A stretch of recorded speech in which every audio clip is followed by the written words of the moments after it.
दोस्तों, गौतम बुद्ध की शिक्षा हर किसी के जीवन को नई दिशा दे सकती है। अगर आप भी इसे मानते हैं तो कमेंट्स में नमो बुद्धाय लिखना मत भूलिए। एक समय की बात है, नगर में एक व्यापारी रहता था। अपने और अपने परिवार के भरण पोषण के लिए वह नमक का व्यापार करता था। उसके परिवार में पत्नी और 2 पुत्र थे। व्यापारी के दोनों पुत्रों का स्वभाव बिल्कुल अलग था। जहां एक और बड़ा पुत्र बहुत ही संकोची और शर्मीले स्वभाव का था, उसे किसी से बात करने में भी शर्म आती थी, वहीं उसका छोटा पुत्र बहिर्मुखी स्वभाव वाला व्यक्ति था। वह किसी से भी अपनी बात कहने में कभी संकोच नहीं रखता था। लोग अक्सर बड़े पुत्र को भोला और बेवकूफ समझते थे। कई बार लोग उसके भोलेपन का फायदा भी उठा लेते थे और वह पलटकर कभी किसी को कुछ नहीं कहता था। व्यापारी अपने पुत्र के इस स्वभाव के कारण बहुत अधिक नाराज होता था। बातचीत न कर पाने और शर्मीले स्वभाव के कारण व्यापारी ने कई बार अपने पुत्र की पिटाई भी कर दी थी। हालांकि इस वजह से उसके पुत्र का स्वभाव सुधरने के बजाय और भी खराब हो गया। बचपन से ही बड़ा पुत्र बेहद परेशान रहने लगा था। उसके अंदर आत्मविश्वास की कमी हो गई थी। परीक्षा में वह आते हुए प्रश्नों के उत्तर भी अपने डर के कारण नहीं लिख पाता था। इस कारण उसकी शिक्षा भी ठीक ढंग से नहीं हो पाई। बड़ा पुत्र जब युवावस्था को प्राप्त हुआ, तब व्यापारी ने उसे अपने साथ व्यापार में हाथ बटाने को कहा। अपने पिता से डर के कारण वह व्यापार करने को तैयार हो गया, किंतु वह कई बार ऐसी गलतियां कर देता था जिससे व्यापारी बहुत अधिक नाराज हो जाता था। एक दिन व्यापारी किसी दूसरे काम के कारण शहर गया हुआ था। उस समय उसकी दुकान पर बड़ा पुत्र बैठा हुआ था। तभी कुछ लोग आए और उन्होंने बड़े पुत्र से कहा कि हमें तुम्हारे पिता ने भेजा है। उनका यह संदेश है कि इस समय दुकान में नमक की जितनी बोरियां रखी हुई है वह सब हमें दे दो। उन्होंने नमक की सभी बोरियों को शहर मंगवाया है। व्यापारी का पुत्र उनसे प्रश्न पूछने की हिम्मत जुटा ही रहा था कि वे दोनों आदमी दुकान के अंदर घुस गए और दुकान में जितनी भी नमक की बोरियां रखी थी सबको तांगे में रखा और लेकर चले गए। व्यापारी के पुत्र ने उन्हें रोकने का प्रयास किया, किंतु संकोच और शर्मीलेपन के कारण वह उन्हें कुछ कह नहीं पाया। उसने मन ही मन सोचा कि यदि मैं इन्हें नमक ले जाने से रोकूं तो पिताजी मुझ पर नाराज होंगे। कुछ समय बाद जब व्यापारी शहर से वापस आया तो खाली दुकान देखकर उसने अपने पुत्र से प्रश्न किया कि नमक की बोरियां कहां गई? यह दुकान इतना खाली खाली क्यों है? तब बड़े पुत्र ने धीमे स्वर में कहा कि कुछ लोग दुकान पर आए थे और उन्होंने मुझसे कहा कि आपने नमक की बोरियों को शहर मंगवाया है, और दुकान में से सारी बोरियों को निकाल कर लेकर चले गए। व्यापारी ने अपना सिर पीट लिया। उसने अपने पुत्र को दुकान से धक्का देते हुए कहा कि तू मूर्ख का मूर्ख ही रह जाएगा। वे लोग तुझे बेवकूफ बनाकर सारा सामान ले गए। तुमने मेरा बहुत भारी नुकसान करवा दिया। यहां से दूर भाग जाओ और घर वापस मत आना। यदि तुम वापस आए तो मैं तुम्हें पीट पीट कर सीधा कर दूंगा। व्यापारी का बड़ा पुत्र इस बात से बेहद दुखी हुआ। एक बार फिर उसके शर्मीले स्वभाव के कारण उसके पिता उससे और अधिक नाराज हो गए। साथ ही व्यापार में भी इतना नुकसान हो गया। उस समय नगर के सभी लोग व्यापारी के पुत्र पर हंस रहे थे और उसका मजाक बना रहे थे। उसे बहुत अधिक शर्मिंदगी महसूस हो रही थी। यही वह समय था जब उसने सोच लिया कि अब उसके जीवन में कुछ भी ठीक नहीं हो सकता है। वह सदैव मूर्ख का मूर्ख ही रह जाएगा और इस समाज में रह रहे लोगों के साथ कदम से कदम मिलाकर कभी नहीं चल पाएगा। व्यापारी का पुत्र नगर से बाहर आ गया और एक नदी के किनारे बैठकर खूब रोया।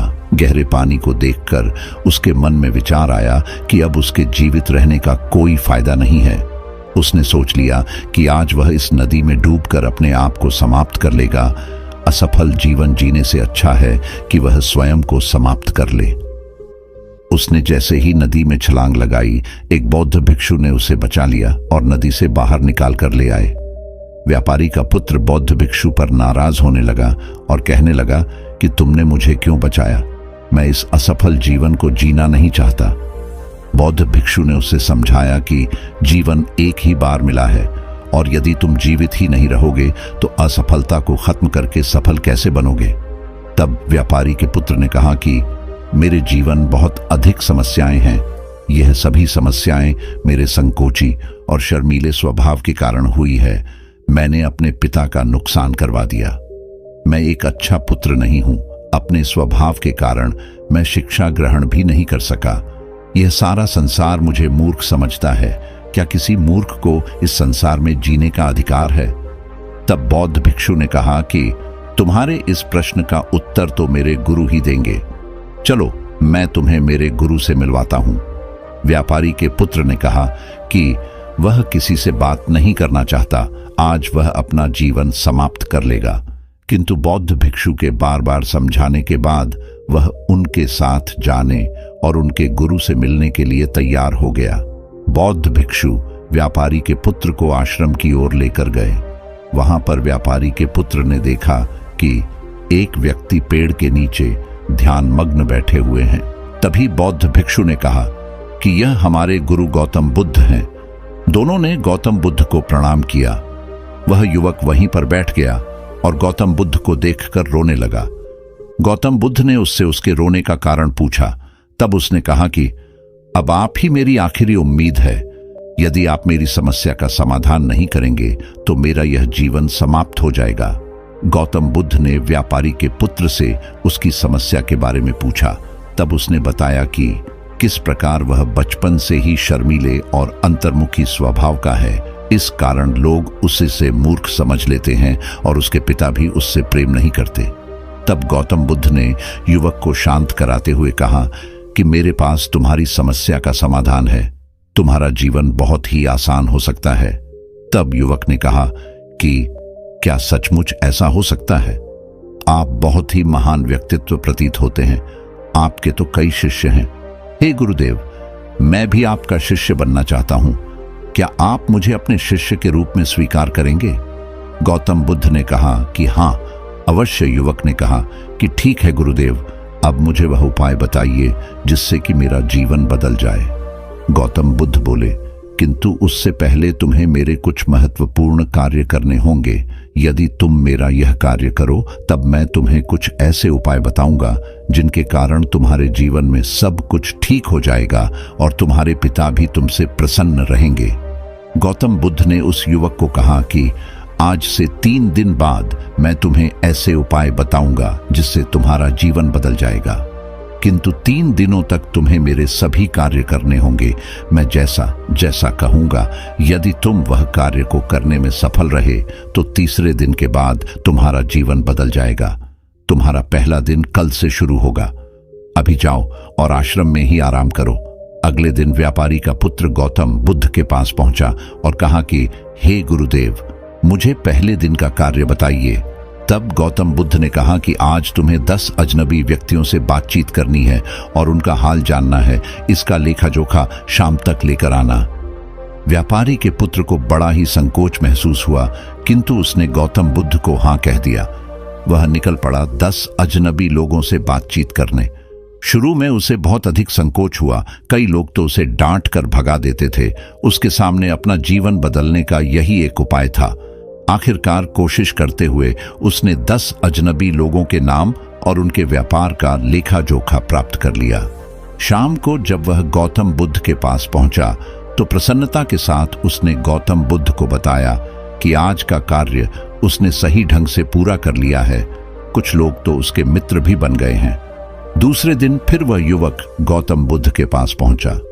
तब गौतम बुद्ध ने कहा कि आज का कार्य है, तुम आश्रम में रह रहे 10 शिष्यों को संबोधित करते हुए उन्हें जल के उपयोग के विषय में पढ़ाओ। गौतम बुद्ध की बात सुनकर व्यापारी का पुत्र हक्का बक्का रह गया। उसने कहा कि आप मुझसे किस प्रकार का कार्य करवा रहे हैं? मैं अपनी शिक्षा ठीक से पूरी नहीं कर पाया हूं। मैं यह कार्य नहीं कर पाऊंगा। तब गौतम बुद्ध ने कहा कि ठीक है, तब मैं तुम्हें उपाय भी नहीं बताऊंगा। व्यापारी के पुत्र ने प्रार्थना करते हुए कहा कि आप जानते हैं मेरी शिक्षा अधूरी है, फिर मैं किस प्रकार बालकों को शिक्षा दे सकता हूं? गौतम बुद्ध ने मुस्कुराते हुए कहा कि यहां सिर्फ मैं जानता हूं कि तुम्हारी शिक्षा अधूरी है। वे बालक नहीं जानते। तुम रोज अपने जीवन में जल का उपयोग करते हो। यही सब बातें जाकर उन बालकों को बतानी है। आखिरकार व्यापारी के पुत्र के पास कोई रास्ता नहीं बचा। हिम्मत जुटाकर वह उन बालकों के पास पहुंच गया। शुरू में तो उसके हाथ पैर कांप पर रहे थे, किंतु आखिरकार उसने जल की विशेषताओं के बारे में बताना प्रारंभ कर दिया। उसने बालकों को जल की 5 विशेषताएं बताई और जल्दी से वहां से भाग आया। गौतम बुद्ध के पास आकर उसने कहा कि बहुत अधिक डर लग रहा था, किंतु मैंने बालकों को जल की 5 विशेषताएं बता दी हैं। गौतम बुद्ध ने कहा कि जो एक बार फिर कोशिश करके आओ। व्यापारी का पुत्र ने एक बार फिर हिम्मत जुटाई और बालकों को जल के विषय में पढ़ाना शुरू किया। इस बार व्यापारी के पुत्र को बिल्कुल डर नहीं लग रहा था। पूरे आत्मविश्वास के साथ बालकों को शिक्षा दी। तब गौतम बुद्ध ने युवक की प्रशंसा करते हुए कहा कि तुम अवश्य ही साहसी हो। गौतम बुद्ध से शाबाशी सुनकर वह युवक बहुत अधिक प्रसन्न हुआ। युवक तीसरे दिन जब गौतम बुद्ध के पास आया तो गौतम बुद्ध ने उससे कहा कि आज का कार्य तुम्हें थोड़ा अजीब लग सकता है, किंतु आज तुम्हें अपने पिता से मिलने जाना है। गौतम बुद्ध की यह बात सुनकर वह युवक बहुत अधिक डर गया। उसने कहा कि नहीं नहीं, मैं अपने पिता के सामने नहीं जाऊंगा। गौतम बुद्ध ने कहा कि ठीक है, तब मैं तुम्हें उपाय भी नहीं बताऊंगा। आखिरकार उस युवक को गौतम बुद्ध की बात माननी पड़ी। गौतम बुद्ध ने उसे समझाया कि अपने पिता के पास जाकर उनसे क्षमा मांगना और कहना कि तुम्हें एक और अवसर दे ताकि तुम स्वयं को बुद्धिमान साबित कर सको। उसे युवक ने बड़ी हिम्मत के साथ अपने पिता का सामना किया और उनसे क्षमा मांगी। आखिरकार व्यापारी ने अपने पुत्र को क्षमा कर दिया और उसे दूसरा अवसर देने के लिए तैयार हो गए। व्यापारी का पुत्र गौतम बुद्ध के पास आया और उसने जब उपाय के बारे में जानना चाहा, तब गौतम बुद्ध ने कहा कि तुमने स्वयं ही अपना उपाय खोज लिया है। तुम किसी से बात नहीं कर पाते थे, शर्मीले थे। सब कुछ तुम्हारे मन में बैठा हुआ डर था। हम कितने आत्मविश्वासी हैं, कितने शर्मीले हैं और हमारे अंदर कितना डर है, यह सिर्फ हमें पता होता है। बाहरी दुनिया में किसी को नहीं पता होता है।